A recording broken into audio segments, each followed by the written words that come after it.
The Parkinson's Podcast is brought to you by the Davis Phinney Foundation and brings you the stories, wisdom, and expertise of people living with Parkinson's, care partners, and Parkinson's professionals. In this episode, leading Parkinson's expert, Dr. Bastiaan Bloem, shares his perspective about the relationship of exercise to improved mood and cognition for people living with Parkinson's. This talk was recorded during one of our online educational events.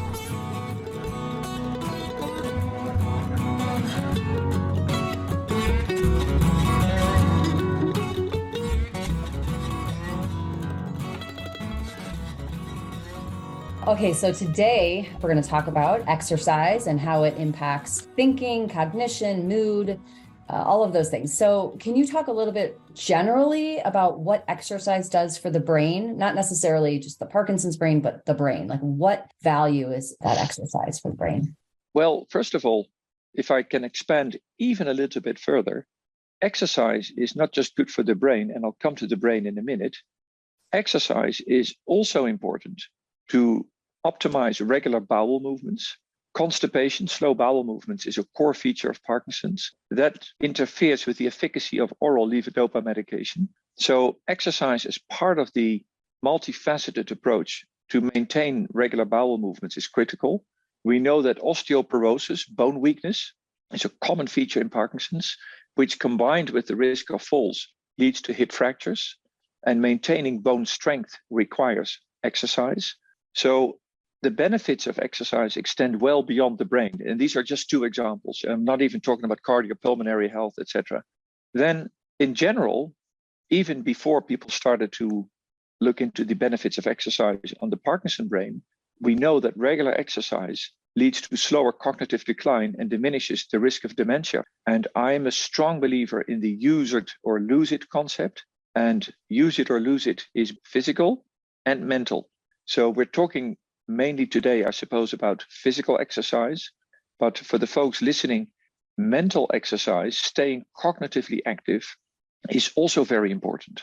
There have been studies to show, for example, that participating in the card game bridge helps to prevent dementia, as an example. So stay active is critical. And if you then look at the specific effects of exercise on the Parkinson brain, what we now know from a number of studies, regular exercise suppresses motor symptoms, much like the drugs are doing. So it is like a symptomatic therapy for Parkinson's. This has been studied most widely for the motor features. And by the motor features, I mean the slowness, the stiffness, the tremor, walking disability. So that improves with exercise. But I suppose today it's also important to talk about the non-motor benefits. And new studies are popping up almost by the day to show that, for example, sleep improves with exercise. Mood can improve with exercise. And the benefits of exercise for these non-motor symptoms are probably even more important because many of those non-motor symptoms are more difficult to treat with pharmacotherapy, making exercise all the more important. And, you said sleep, and I think we can say sleep is just beneficial for everything when people get the right sleep. So, exercise, it's all those downstream impacts. And so, like you said, exercise tremendously helps with motor symptoms, but using exercise to help with cognition and mood and sleep, those have so many downstream impacts that it's one of those things that I want our community to look at and say, I can exercise and I can impact these areas of my life. So can we talk a little bit about cognition? People hear mild cognitive impairment, they hear, cognitive decline, those kinds of things. What are we talking about when we talk about cognition? I know that there are games and things like that you can do, but how does exercise help with that? How does actual movement help with that? Right. I'll take the liberty of saying just one quick word on sleep. If people don't sleep well, the day is horrible. And if you treat the nights, you will create better days. So that cannot be emphasized enough. Parkinson's does not go on vacation at night.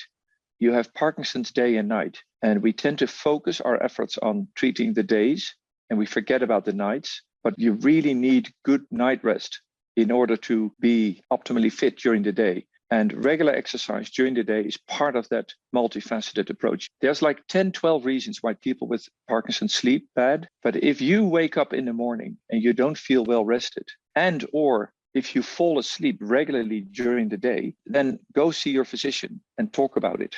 Even if you spend a lot of hours in bed with your eyes closed, it doesn't mean you sleep well. There's a phenomenon called sleep fragmentation, which keeps people from reaching their deep sleep phase.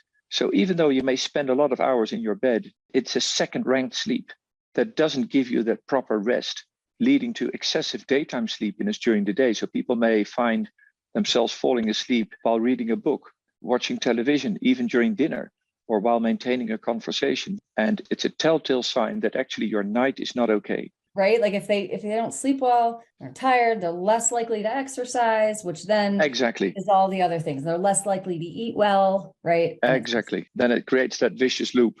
So back to cognition. Yes, thinking is impaired for many people. If you go on Dr. Google and you type Parkinson's and dementia, you will find many hits. And that sounds scary, but allow me to explain.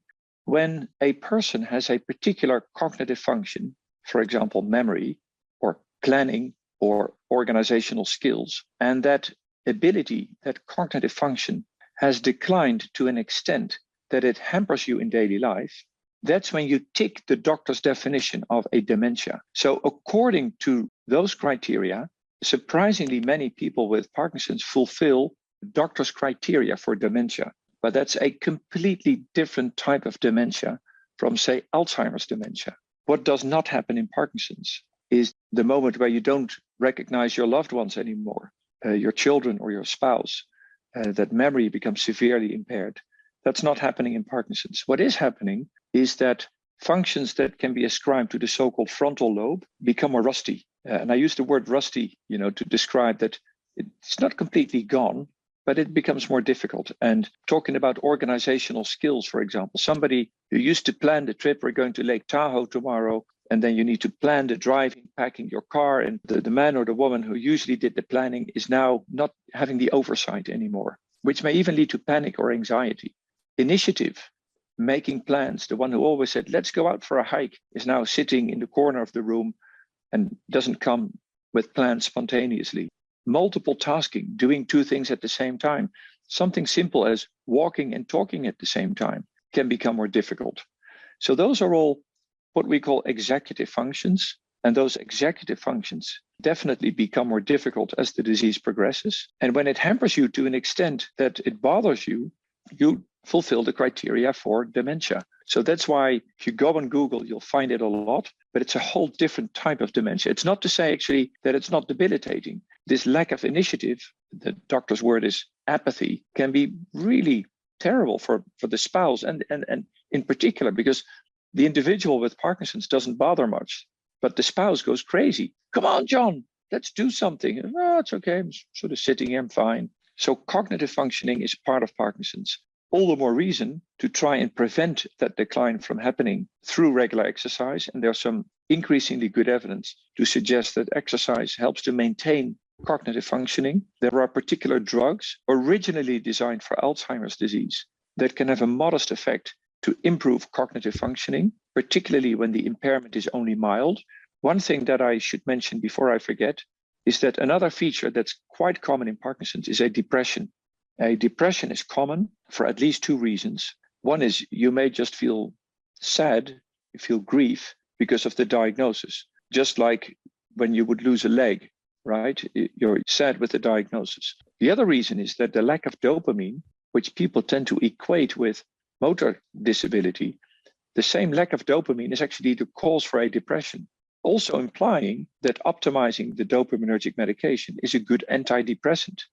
And the reason I'm mentioning depression is that sometimes a depression can masquerade or impose itself as cognitive decline. And I actually just had a person in my clinic who I knew very well, actually through cycling. He's doing the Bike for Parkinson event with us.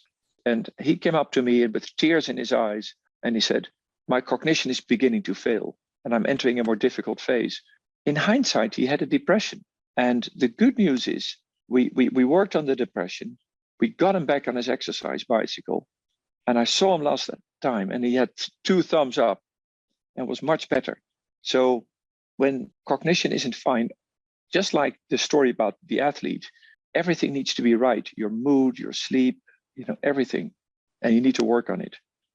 Yeah. So the mood is down because the cognition is down, but the cognition can be down because the mood is down. They're all working off of each other. Let's talk a little bit about the right dose and frequency and that kind of thing for people with Parkinson's and exercise and its ability to impact cognition and mood. Is there a prescription that's more, hey, this is what it takes to help with motor symptoms, but this is a little bit different if you're working with non-motor symptoms? There's a quicker response if it's just a few times a week. Like what kind of dose and duration? That's been poorly studied. That's the most honest and fair answer, but I can give you. Well, that's interesting, I have to say, because I frequently, and I'm sure you get it way more than we do, but they're just, I heard from one person, they said to do this. Another person said this. What am I supposed to do? And there's so much conflicting information out there. And people say, no, it has to be all intense at the same time. Some people say, break it up. It can be in 30-second intervals. Like what do we know about it? Yeah. So formally, not much has been done in this field. It's probably because exercise is still a relatively young research topic, particularly for cognition and the other non-motor symptoms. Hardly any research, but I can give you my opinion and tell you why this is my view. First of all, there's two components to exercise that are both beneficial, and that's important to be aware of this. One component is the so-called aerobic component. In layman's terms, cranking up your heart rate or panting while you exercise. That's the aerobic component. And that is beneficial. That is a proven effective component of exercise. The right dose here is not well studied. There is one really good study by Daniel Korkels and his group, published in an elite journal, where they compared 60% of maximum heart rate to 80% of maximum heart rate. And 80% was better than 60%, but 60% was better than nothing, meaning that the dose matters. Nobody studied other doses, but it appears that 80% is just around the optimum, is what our current feeling is. And the outcome in that study was in the motor domain, not specifically in the cognitive domain, but I have no reason to believe why it would be any different for the non-motor symptoms. So that is the intensity per workout. And this piece of advice is important for all the folks listening. The nerve that innervates the heart is also diseased in Parkinson's disease, meaning that for some individuals, it is difficult to crank up their heart rate beyond 100 beats per minute. Now, that is totally not dangerous, so don't worry about it. But the practical consequence is that if you try to titrate your workout according to your heart rate, it becomes a frustrating event. And I tell my patients, individuals, that they should dose their aerobic exercise based on their breathing rhythm. And the right dose is when you start to pant, but you're still able to maintain a conversation, albeit with briefer sentences. So it's as if I was doing this interview in just about this way. That's the right dose. So you don't need an expensive heart rate monitor. And again, don't worry about it, just the practical consequence. Now, the second component is the volume of your activities, which in a number of studies now appears to be an independent second component of exercise. So taking 10,000 steps at a leisure pace is better than 5,000 steps. So simply doing more is also helpful. So climb the stairs instead of the elevator. Hop on your bicycle for your shopping instead of taking your car, if that's doable. But the volume of activities is helpful. And then the third element, which I really like, is that we always tend to tell people that you need to exercise for 30 minutes per day. And I think many of us will recognize sort of that feeling of frustration. Where on earth am I going to find 30 minutes in my busy day? And some very recent work by Giselle Petzinger is showing that 30 times 1 minute is as good as 30 minutes in one block. And we now tend to refer to this as exercise snacks. And I like that concept. So you treat yourself with a snack if you climb the stairs. And the volume of activities that you need to reach is about 20 to 22 minutes per day of those snacks. And that's quite doable, isn't it? So if you can't find the 30-minute slot in your daily regime, climb the stairs and you think, bath, there's another snack. You walk the dog, you've got your other 12 snacks. And adding up those snacks is as good as one block of exercise. So volume important, aerobic component important, and think about snacks. And finally, you can tell this is close to my heart. I tell the people in my clinic, exercise every day. The norm, the international norm, is at least 3 times a week. But if you have to exercise 3 times a week, there's always tomorrow. Right. If you have to exercise every day, there's no ifs, ands, or buts. Get your gear out, get your ass in motion. Right. And that's and true exercise. for people with Parkinson's and everybody, right? Like I'm much better. I just exercise every day. There's that's just the way it is, right? It's just the way it is. Make it part of your routine. Consider yourself an elite athlete. And the competition is also strong. The other guys are also out there doing their job. So get on your bike. And then I know what your next question is. What type of exercise? So we talked about the dose, the intensity, the volume, the snacks. It doesn't really matter what you do as long as you do it. So if you like boxing, do your boxing classes. If you like cycling, go ahead and do it. If you like running on a treadmill, brisk walking, swimming, do what you like, or vary from day to day. But do something that you like and that you're likely to adhere to. No study has done back-to-back comparisons. What seems to be important is the volume and the aerobic component, not the type of exercise. Well, I think you mentioned a couple of things that are critical. And I think everybody, if they could have you as their doctor, they would take that option. And this is the advice you're giving them, right? And so they're going to listen to this. I think the part about it not mattering what it is really exciting for people, because especially now there's so many options online. You might take a virtual boxing class one day and take a dance for Parkinson's the next day, and a power for Parkinson's, and a Tai Chi, and all of those things, which are really fast ways to get your snacks, right? It's just like a no-brainer. These people are just telling you, follow along, you're done for the day, right? The other piece is just sort of like that rate of perceived exertion versus thinking they have to hit a certain thing on their heart rate or certain RPMs. Everybody gets really caught up in, I didn't do enough because my RPMs weren't a certain rate on the bike or that kind of thing. And so it's really great for people to hear that, hey, as long as I'm panting, as long as I'm, moving, it's enough. It is enough.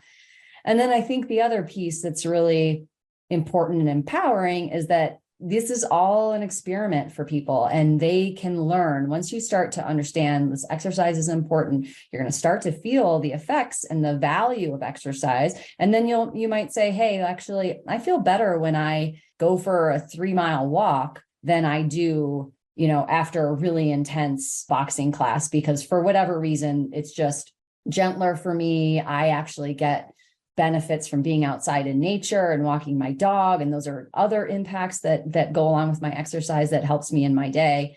But that there is not one path for each person. I think that's a great takeaway. Yeah, absolutely. And so the research community is starting to look more at that, because it feels like a little shift. It feels like a little bit of a shift from like, you have to go this hardcore versus like, actually, volume can make up a little bit for the intensity, and do what feels good, and you can split it up throughout the day. That is definitely a shift. And like I said, it is a relatively young area of research, and I'm sure we're beginning to learn more and more about exercise. What I'm happy about is that exercise is now seen as a serious integral part of optimal care for people with Parkinson's. It is impossible for someone to come to my clinic and not to talk about exercise. Whereas I may have skipped that, even I may have skipped that like 20 years ago. We can also talk in future discussions, which I would love to do, about the importance of nutrition and stress management, which are the two other big lifestyle factors, which people also need to manage optimally in order to do well. But definitely exercise is critical. And it just occurred to me that there's one element of exercise that we haven't discussed yet. Strength training? Exactly. That's where I'll go next. All right.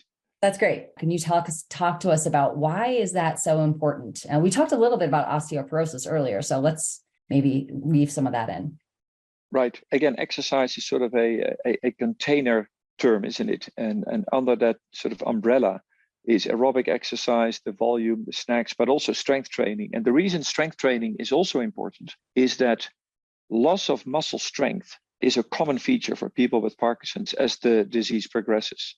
And particular loss of muscle strength in the proximal leg muscles, the thighs, the quads, hamstrings, becomes important, as it may hamper your ability to rise from a chair or to leave your bed or to rise from the floor after a fall. So strength training, in particular the leg muscles, is important. We know that, and this is a secondary benefit, thicker muscles generate more testosterone. More testosterone helps as an anti-aging component. So strength training, in addition to everything we said about moving more and moving more intensely, is a separate independent component. I do want to emphasize you need to add it to what we said before, and just doing strength training is not enough, but it's part of the overall package that you need to do.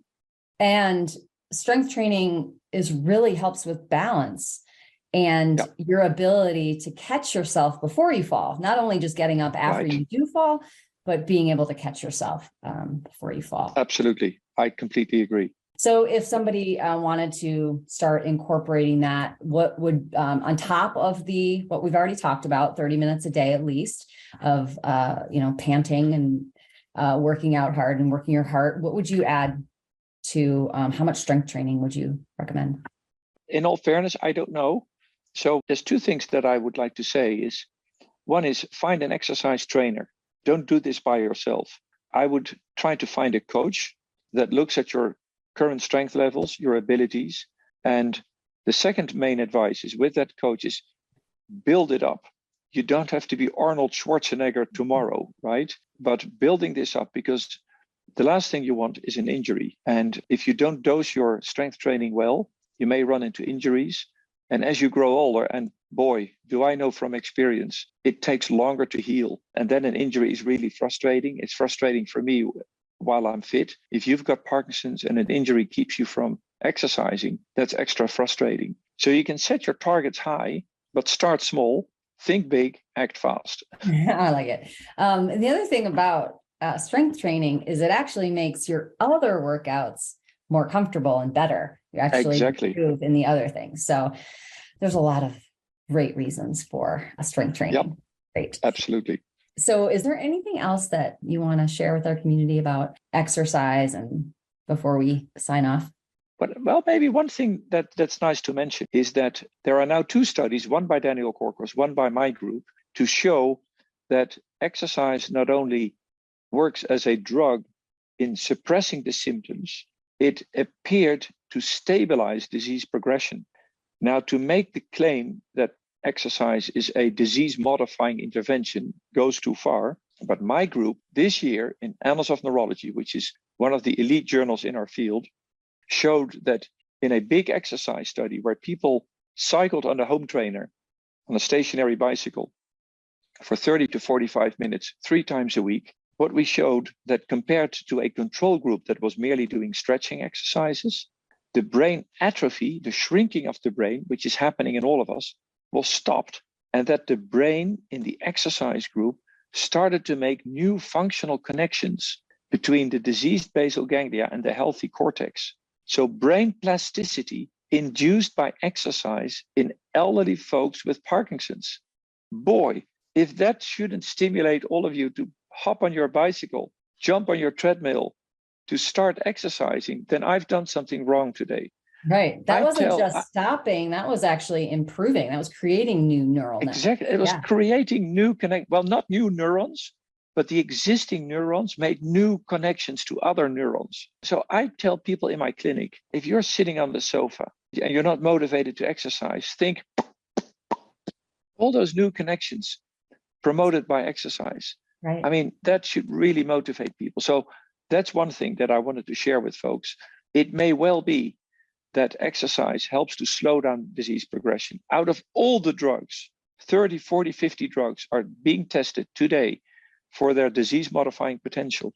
Out of all those interventions, exercise is the closest to delivering the promise of becoming the first disease-modifying treatment. People in my clinic who do best are the people who faithfully exercise. The other thing that should encourage people is how and why exercise works. So my imaging study is one of various studies in the field, but we're beginning to understand how exercise works as an anti-inflammatory drug to stop the process of inflammation in the brain, how it generates beneficial hormones that have a good effect on the brain. So exercise has long been a black box. We know what went in, 80% cardiac output. We know what came out, better health.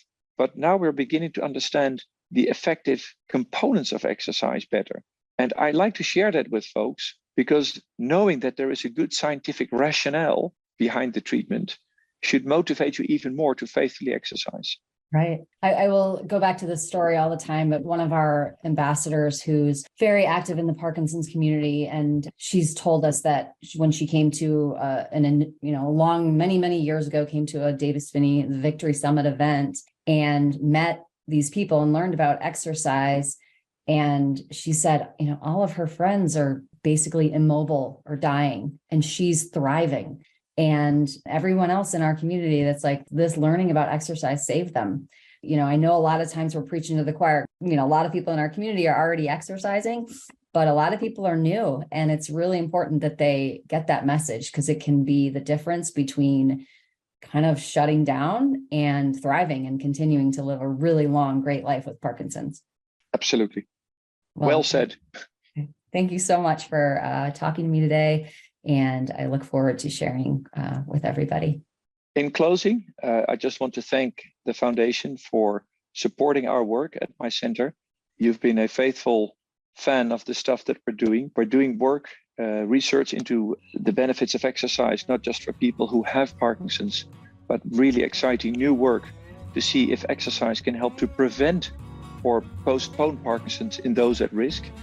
Your foundation is supporting our work, and we're very grateful for that. I want to wish folks at the other end of the line all the best. Keep up your good work, and we won't stop until Parkinson stops.